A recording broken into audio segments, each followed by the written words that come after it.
Finding God in ordinary life means daily access to love and light. I believe this deeply. A Trappist monk from Kentucky who spent decades in a monastery also believed this and became one of the most widely read spiritual voices of the 20th century. His name was Thomas Merton. His secret, the teaching that runs through everything he wrote, is so simple it might stop you in your tracks. Welcome to Ascend and Awaken, timeless wisdom for awakening and inner peace. Who was Thomas Merton?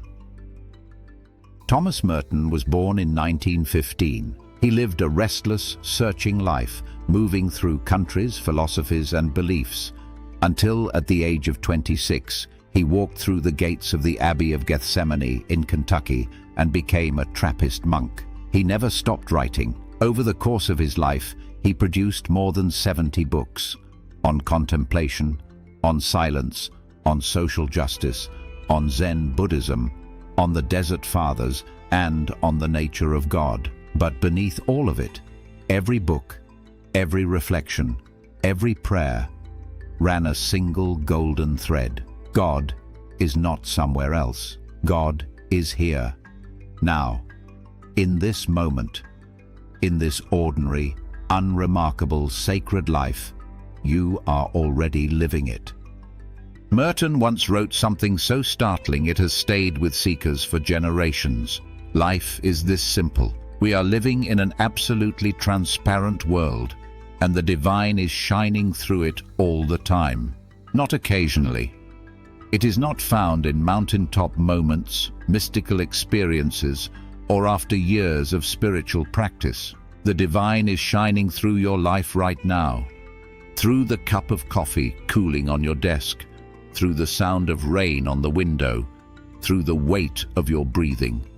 Merton isn't saying these words as a poetic nicety. He is describing what he discovered through decades of contemplative practice, that the ordinary world is not separate from God. It is the very place where God is most fully present. Most of us fall into this trap on the spiritual path. We divide life into two categories: sacred, the meditation cushion, the church, the retreat, and the moments of transcendence, and ordinary, the dishes, the commute, the grocery list, the Tuesday afternoon that looks exactly like every other Tuesday afternoon. And we spend our lives trying to transition from the ordinary to the sacred. Merton says that division is the illusion. You do the ordinary, simple things that are around to be done, and as you do them with love, your knowledge of God increases without your realizing it. Not through a dramatic breakthrough, not through years of achievement, through love, applied to ordinary things, right now.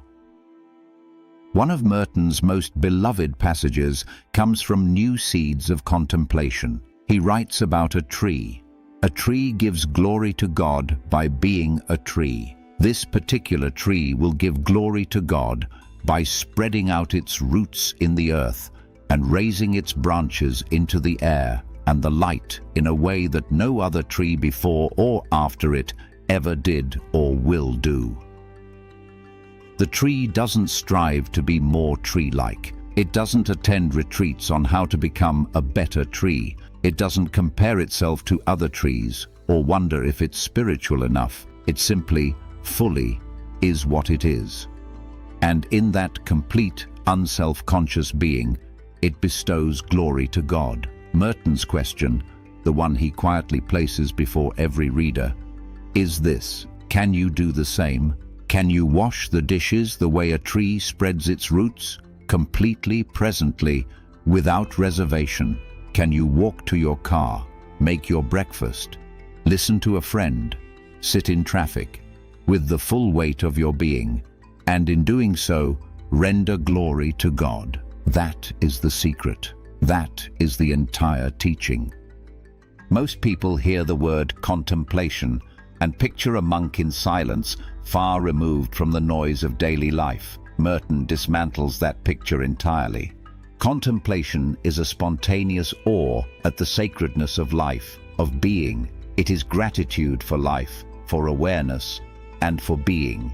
Spontaneous awe, not practiced awe, not performed awe.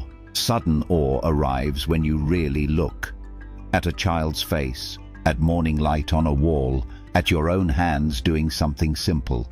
And something in you goes still and whispers, "This is sacred. This is enough. This is God." In silence, God ceases to be an object and becomes an experience. And that silence, that quality of inner stillness and presence, doesn't require a monastery. It requires only this moment, approached with openness, with love, with a willingness to see what has been here all along. Merton spent his life in a monastery, but his message was never just for monks. It was for everyone who was washing dishes at the end of a long day, for every parent sitting quietly beside a sleeping child, for every soul driving home in the dark wondering if any of this life means anything. It does, all of it. The divine is shining through it all the time. You don't need to go anywhere to discover God. You need only to be fully, lovingly, presently, exactly where you already are. That is Thomas Merton's secret, and it was never really a secret at all. I'll leave you with one small invitation today. Choose one ordinary moment in your day, washing your hands, making tea, or stepping outside, and bring your complete presence to it. Nothing more, nothing less, and notice what's already there. Thank you for spending this time with me here on Ascend and Awaken. Share in the comments. Where do you most easily find the sacred in your ordinary life? I'd genuinely love to know. If Ascend and Awaken supports your journey, consider subscribing for more reflections on timeless wisdom, awakening, and inner peace. Peace, love, and light to you on your spiritual journey.